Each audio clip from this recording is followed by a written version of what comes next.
सार्वजनिक गणेशोत्सव मंडळांसाठी ही मोठी बातमी आहे। उंच पीओपी गणेश मूर्तींची प्राणप्रतिष्ठा करता येणार आहे अशी माहिती आता विश्वसनीय सूत्रांनी दिली असल्याचं बघायला मिळतंय। पीओपी मूर्ती विसर्जनासाठी सरकार नवीन धोरण आणेल।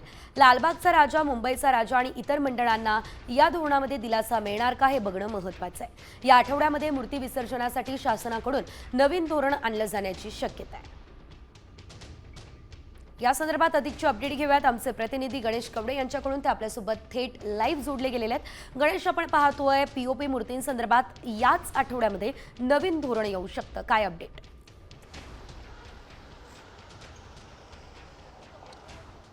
नक्कीच पीओपीच्या ज्या मूर्ती आहेत ते बनवण्यासाठी आता परवानगी आहे ती कोर्टाने दिलेली आहे। मात्र यांचं विसर्जन करण्यासाठी आहे ती परवानगी नाही, कारण की जे नैसर्गिक तलाव आहेत त्याचबरोबर समुद्र आहेत या ठिकाणी आहेत ते या पीओपी गणेश मूर्तींचं विसर्जन आहे ते करता येणार नाही। आणि त्यासाठीच कुठेतरी सरकारच्या वतीने सार्वजनिक गणेशोत्सव मंडळांसाठी नवीन धोरण आहे ते तयार करणार असल्याचं देखील सांगितलं जातं आहे। त्यामुळे सार्वजनिक गणेशोत्सव मंडळांच्या ज्या मूर्ती असतात त्या पीओपीच्या असतात आणि उंच अशा मूर्ती असतात, त्यामुळे विसर्जन नेमकं कसं करायचं हा खरं तर प्रश्न आहे तो निर्माण झाला होता। आणि त्यामुळे सरकारच्या वतीने आता हे नवीन धोरण आहे ते तयार करण्यात येत आहे। त्यामुळे या धोरणामुळे सार्वजनिक गणेशोत्सव मंडळांना कशा पद्धतीने सरकार आता दिलासा देतं हे देखील पाहणं गरजेचं आहे, कारण की या अगोदर देखील आहे ते कृत्रिम तलाव देखील आहे ते तयार केले जातात। मात्र आता हे कृत्रिम तलाव आहेत ते जास्त उंचीचे तयार केले जातात का हे खोलीचे बघावं लागणार आहे। आणि जर ह्या उंच मूर्ती आहेत त्या कृत्रिम तलावामध्येच विसर्जन करण्यासाठी काही नवीन धोरण सरकार करतंय का, कारण की जर कृत्रिम तलाव तयार करायचं असतील तर त्यांना आता खोली आहे त्याची वाढवावी लागणार आहे। त्यामुळे